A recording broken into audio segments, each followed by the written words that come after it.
لیکن جس چیز کا رواج ہو جاتا ہے، عام ہو جاتی ہے، پھر اس کا چھوڑنا اور اس سے بچنا مشکل ہو جاتا ہے۔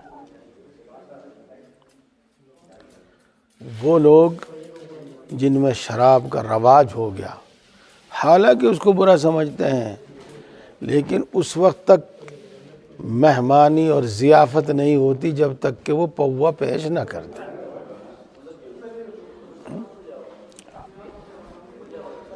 اس لیے میرے بھائیوں، برے ماحول میں آدمی رہ کر برائی پر گویا کہ مجبور ہو جاتا ہے۔ مجبور تو نہیں ہوتا، لیکن گویا کہ مجبور ہو جاتا ہے۔ اس لیے اچھا ماحول تلاش کرو، برے ماحول سے بچو۔ جی ہاں، اچھی صحبت تلاش کرو، بری صحبت سے بچو۔ جی ہاں، بری صحبت سے بچو۔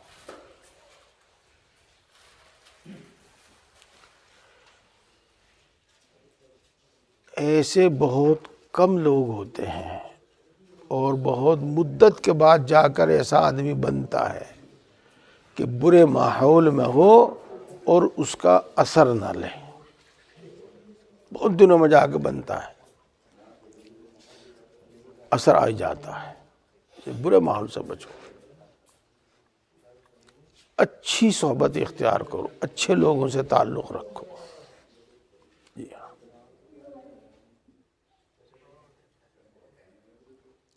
عام طور سے بیماری اچانک نہیں آتی، پہلے سے اس کے اثرات جسم کے اندر موجود ہوتے ہیں۔ پھر کوئی خاص بات سامنے آتی ہے تو وہ ظاہر ہو جاتی ہے۔ ہمارے اندر جو بیماریاں ہیں وہ ہیں، اور جب ہم بری صحبت میں جا کے بیٹھتے ہیں تو پھر ان کو بڑی طاقت ملتی ہے اور وہ ظاہر ہو جاتی ہے۔ ہمارے اندر نیکی اور بھلائی کی صلاحیت موجود ہے۔ جی ہاں، برے ماحول میں جا کر وہ صلاحیت دب جاتی ہے، وہ جذبات دب جاتے ہیں، اور نیک صحبت میں وہ جذبات ابھر جاتے ہیں، وہ ارادے مضبوط ہو جاتے ہیں۔ جی ہاں، بجائے اس کے کہ ہم کسی شخص کو کہیں چل نماز پڑھ، نہ، اس سے کام نہیں چلنے کا۔ اپنی اولاد کو بھی اگر آپ کہیں گے تب بھی کام نہیں چلنے کا۔ اس لیے بہت مفید بلکہ بہت ضروری ہے کہ ان کو آپ اچھا ماحول میسر کرائیں، اور اچھے ماحول میں یہ بھی داخل ہے آپ ان کے سامنے قرآن پاک پڑھیں، ان کو نہ کہیں، لیکن گھر میں بیٹھ کر آپ قرآن پاک پڑھیں۔ اس میں یہ بھی شامل ہے کہ آپ گھر میں نوافل پڑھیں، فرض تو مسجد میں ہی پڑھنے ہیں، نوافل پڑھیں۔ اس میں یہ بھی شامل ہے کہ آپ اچھے لوگوں کے قصے ان کو سنائیں، اچھے لوگوں کے قصے ان کو سنائیں۔ اس میں یہ بھی شامل ہے کہ جو کمی آپ اپنے گھر میں محسوس کریں اسی کے متعلق کتاب ان کو سنائیں۔ یہ ہے اچھا ماحول فراہم کرنا۔ یہ ہے، اس سے دل کی زمین ہموار ہوتی ہے، دل کی زمین تیار ہوتی ہے۔ پھر جب آپ ان کو کوئی نصیحت کریں گے، بلکہ آپ بھی نہیں کریں گے، کہیں اور وہ نصیحت سنیں گے، مسجد میں کتاب سنیں گے، مسجد میں وعظ سنیں گے، اور بھی کچھ نہیں، جمعے کے دن وہ کچھ نہ کچھ بات سنیں گے، تو پھر وہ اثر کرے گی۔ اس میں سے ایک یہ بھی ہے کہ آپ ان لوگوں کو مثلاً بعض تقریر کی مجلس میں، اس ماہانہ مجلس میں لے کے آئیں، اور میں آپ سب سے عرض کرتا ہوں، آپ اگر 2 منٹ بھی بات سنیں گے تو انشاءاللہ نفع دے گی، لیکن کامل نفع کے واسطے یہ مسلسل عصر سے اور اشراق تک کا آپ اپنا وقت دیا کرو، ہر مہینے دیا کرو۔ کچھ نہ کچھ کام مجھے بھی پیش آ جاتے ہیں، بلکہ بعض مرتبہ یہاں ماہانہ مجلس میں آنے سے یا کسی اور دوسری جگہ پروگرام میں جانے سے مجھے بڑا نقصان بھی ہو جاتا ہے، لیکن بہرحال جو طے کیا ہے اور جو کرنا ہے وہ کرنا ہے۔ یہ ہے تو خود بھی عصر سے اشراق تک رہا، ایک ماحول ملتا ہے، یہاں پر ایک ماحول ملتا ہے، باتیں بھی سننے کو ملتی ہیں، دوسروں کا عمل بھی دیکھنے کو ملتا ہے۔ یہ دعوت، یہ امر بالمعروف اور نہی عن المنکر، اس کا مطلب یہی نہیں ہوتا کہ آدمی لٹ اٹھا کے چل دے یا آدمی گھر سے پکڑ کے کھینچ کے لاوے، یہی مطلب نہیں ہوتا اس کا، بلکہ دعوت کا مطلب ہوتا ہے آمادہ کرنا، تیار کرنا، آمادہ کرنا، تیار کرنا۔ یہ دعوت کے معنی ہے، دعوت کے معنی آمادہ کرنا اور تیار کرنا، یہ اور اس کی صورت ایک یہ بھی ہے جو آپ کو بتائی کہ ان کو کہو وہ مجلس میں یہاں کے ماحول میں رہیں۔ اس میں کوئی شک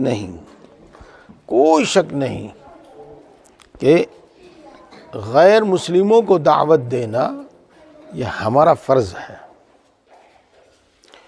اور اس میں بھی کوئی شک نہیں کہ برائی کوئی بھی کرے، مسلم غیر مسلم اپنا پرایا، اس برائی سے روکنا ہمارا فرض ہے۔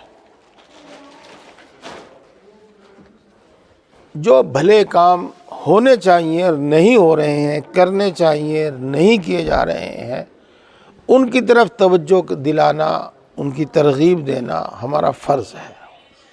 اسی کو امر بالمعروف اور نہی عن المنکر کہتے ہیں۔ یہ جیسے میں نے رات بتایا تھا، یہ فرض عین نہیں ہے، فرض کفایہ ہے۔ جس کے اندر اس کی صلاحیت ہو، جو اس کے احکام سے واقف ہو، اس کے لیے، ہر ایک کے لیے نہیں۔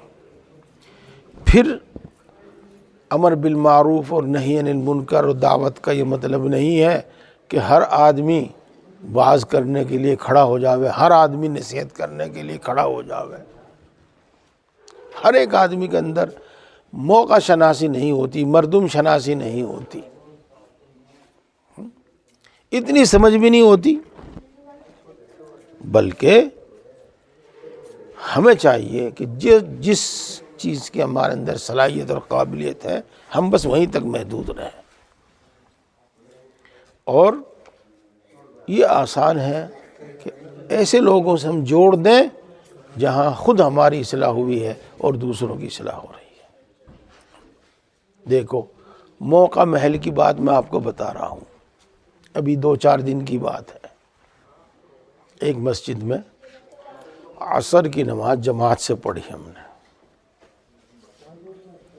سلام پھیرنے کے بس کچھ ہی لمحے کے بعد، کچھ ہی، بلکہ فوراً ہی کہہ لو تو بھی چلے گی بات، ایک صاحب کھڑے ہوئے اور انہوں نے نماز کے فرائض بیان کرنے شروع کر دیے،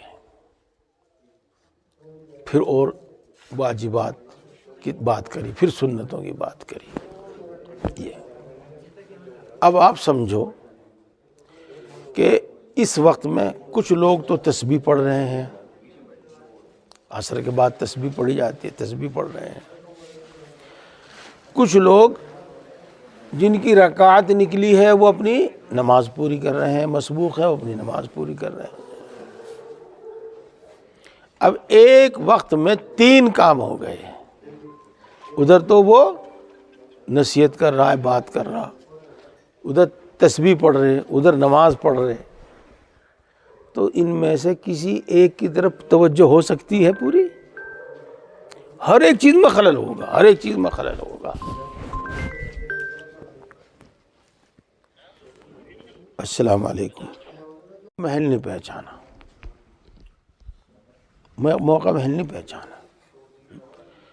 ارے بھائی یہ 10 منٹ تو ہیں اللہ کی طرف توجہ کرنے کے لیے،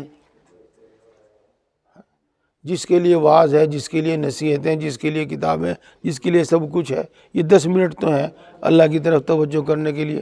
5-7 منٹ میں نماز پڑھی جاتی ہے بھائی، 2-4 منٹ میں تسبیح اور دعا ہوتی ہے، اسی میں پھر دوسرا اڑ جاوے آگے بیچ میں۔ ہر شخص کی ہمت میں، ہر شخص سے بات بھی نہیں کہنی آتی۔ تو میں عرض کرتا ہوں کہ نیک اور اچھا ماحول فراہم کرو اپنے گھر میں بھی اور اپنے دوسروں کے بھی لیے۔ ہمارے حضرت اقدس حضرت حکیم الامت حضرت مولانا اشرف علی صاحب تھانوی نور اللہ مرقدہ نے چل پھر کر ہزاروں واعظ کہے ہیں، اور ان واعظ کے نام بھی رکھے التبلیغ، التبلیغ کے نام سے ہی ہیں۔ آج کل جو کتابیں چھاپ رہے ہیں انہوں نے ذاتی کر دی، جس عنوان کے تحت حضرت نے اپنے مواعظ کہے اور چھاپے ان سب کو ختم کر کے بس خطبات حکیم الامت نام رکھ دیا، اور کسی صاحب نے مقالات حکیم الامت نام رکھ دیا۔ نہیں تو وہ جس مقصد کے لیے کہے گئے تھے اسی کے مناسب اس کے نام بھی رکھے گئے تھے۔ کچھ مواعظ ہیں ان کا نام ہے البلاغ، اس کے معنی بھی پہنچانے ہی کے ہیں۔ بہت سارے مواعظ ہیں ان کا نام ہے التبلیغ، ان کے معنی بھی پہنچانے ہی کے ہیں۔ یوں تو ہر عمل واعظ تقریر کا، تصنیف کا، تالیف کا، تعلیم کا پہنچانے کے لیے ہوتا ہی ہے۔ اس کے باوجود حضرت نے اپنے زمانے میں ہی دعوت الحق ایک جماعت قائم کی تھی،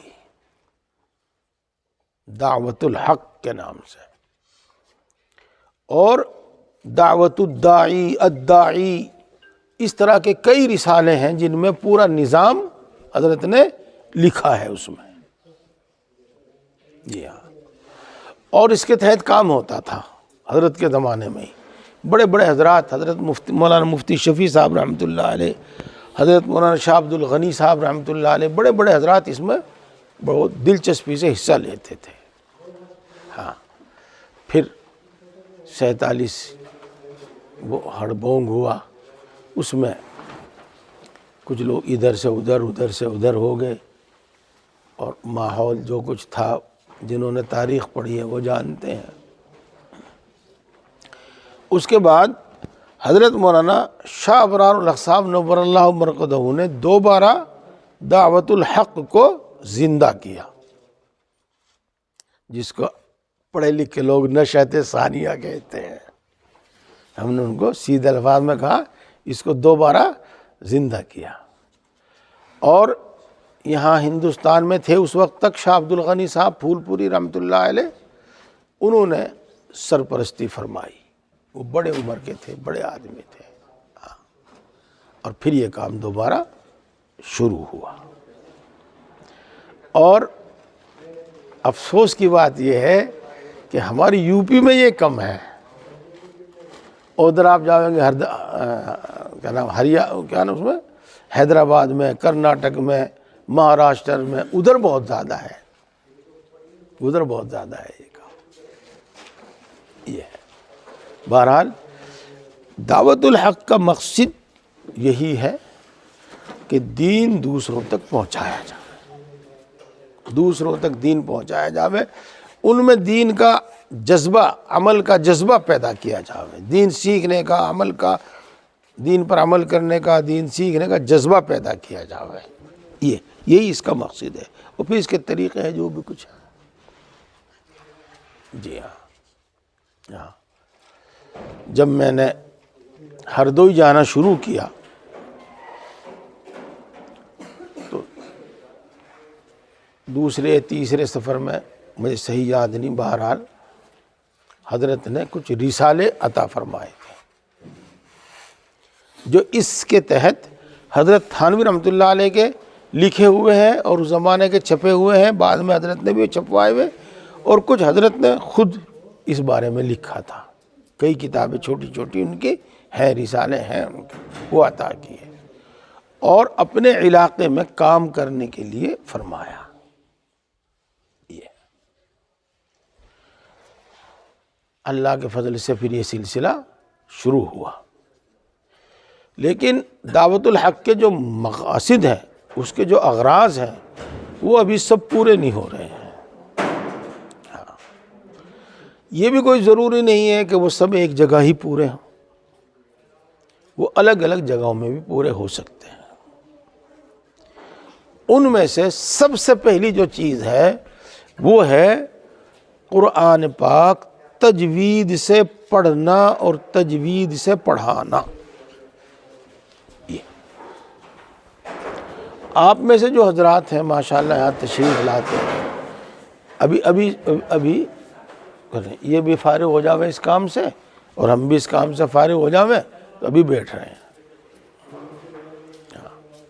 آپ میں سے جو حضرات ہیں خاص طور سے جن کو اللہ تبارک و تعالیٰ نے ایسے وسائل اور صلاحیت دی ہے، وہ ہر جگہ، آپ میں سے ہر جگہ کچھ لوگوں کو جوڑو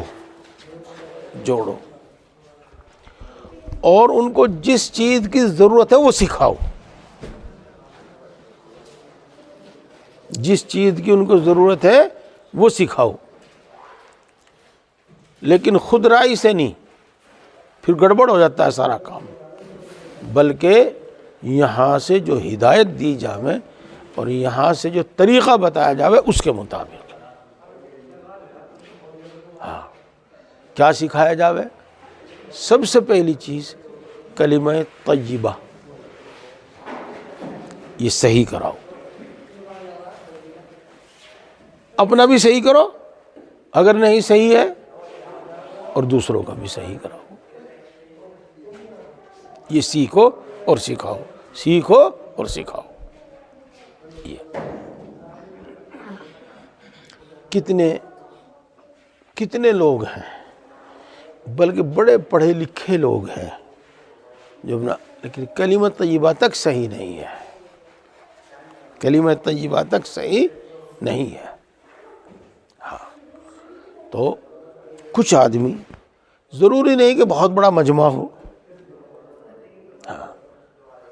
2 آدمی، 4 آدمی، 6 آدمی، بچے، بڑے، جوان، جو بھی آپ کو میسر آئے ان کو یہ چیز سکھاؤ، کلمہ طیبہ صحیح کراؤ۔ انہوں نے اور کچھ نہیں کیا، کم کلمہ سیکھ لیا، کلمہ درست ہو گیا ان کا، بڑی بات ہے۔ پہلا کلمہ، دوسرا کلمہ، تیسرا کلمہ، یوں تو اکثر مسلمانوں کی یاد ہوتا ہے، لیکن نہ یاد ہو تو یاد کراؤ، اس میں کچھ غلطیاں ہو تو صحیح کراؤ، اور 3 کلمے تو یاد کرا ہی دو۔ یہ اس کے بعد پھر نمبر آتا ہے نماز کا، تو ان کی نماز صحیح کراؤ، اعوذ باللہ صحیح کراؤ، بسم اللہ صحیح کراؤ، الحمد شریف صحیح کراؤ، کم از کم 10 صورتیں، علم تارا تک جن کو ہم کہتے ہیں، 10 صورتیں، چھوٹی چھوٹی صورتیں جو اکثر و بیشتر نماز میں پڑھی جاتی ہیں، تراویح میں بھی پڑھی جاتی، ان سے تراویح بھی پڑھتے ہیں، یہ یاد بھی کراؤ اور صحیح یاد کراؤ۔ جی ہاں، بلکہ صحیح سمجھیو، غلط فہمی میں نہ پڑھیو۔ جو ہمارے بڑے بڑے قاری صاحبان مدارس میں شعبہ تجوید میں کام کرتے ہیں، مشق کراتے ہیں، جی ہاں، وہ دین کا کام کر رہے ہیں، اس سے کوئی انکار نہیں ہے، لیکن دو چیزیں ہیں، ایک وہ جو ہمارے پاس طلب لے کر آیا ہے، اور ایک وہ جو بے طلب گھوم رہا ہے۔ جو طلب لے کر آیا ہے اس کا حق زیادہ ہے، قرآن شریف سے معلوم ہوتا ہے اس کا حق زیادہ ہے، اور کچھ لوگ ہیں جو انہی کو سنبھالے ہوئے ہیں، لیکن ان کے پاس بھی اتنا وقت باقی ہے، ضرور ہے، اگر سب کے پاس نہیں تو بہت لوگوں کے پاس ہے کہ وہ دوسرے بے طلب لوگوں کو طلب پیدا کر کے اپنے قریب کر کے ان کو دین کی ابتدائی چیزیں ضرور سکھاویں۔ یہ تو آپ سے میں عرض کر رہا ہوں، آپ کو جس کو اللہ نے یہ صلاحیت دی ہے، اپنی مسجد میں، اپنے محلے میں 2 10 4 5 6 جو آپ میسر آ جاویں، ان کو ایک وقت میں بٹھا کے ایک ایک لفظ ان کا صحیح کراؤ، ایک ایک لفظ، اور ان کو یوں کہو کہ بھائی جس دن تمہیں موقع ہو اس دن آ جایا کرو، اگر تم روز آ جاؤ تو بہت اچھی بات ہے، پابندی سے آؤ تو بہت اچھا ہے، لیکن جس دن تمہیں موقع ہو اس دن آ جایا کرو تم۔ ہاں، مثلا آپ نے کسی کا الحمد صحیح کرا دیا، یہ تو صحیح ہو گیا۔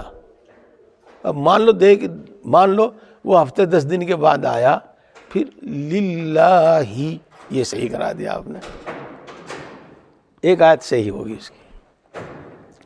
پھر وہ آیا، پھر رب العالمین، پھر یہ صحیح کرا دیا۔ یہ دعوت الحق کا طریقہ کار ہے۔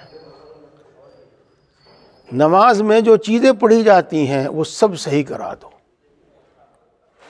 سب صحیح کرا دو، اور یہ کوشش ہم میں سے ہر شخص کرے جس کو بھی اللہ نے اس کی صلاحیت دی ہے، اپنے محلے میں، اپنی مسجد میں، اپنے مدرسے میں ایسے لوگوں کو بھی جوڑ لیں۔ اب ہم نے ان کو نماز صحیح کرا دی، نماز صحیح ہوگی، سب سے پہلے نماز ہی ہے یہ۔ اس کے بعد ان کو ترغیب دیتے رہو، مانوس کرو ان کو، کبھی کھا کر اور کبھی کھلا کر، کبھی تعزیت کر کے اور کبھی مبارکباد دے کے، مانوس کرو، قریب کرو۔ پھر ان کو مسنون دعائیں یاد کراؤ، پھر ان کو سنتیں یاد کراؤ، پھر ان کو گناہ یاد کراؤ، عمل کی بھی ترغیب چلتی رہے اور علم بھی چلتا رہے۔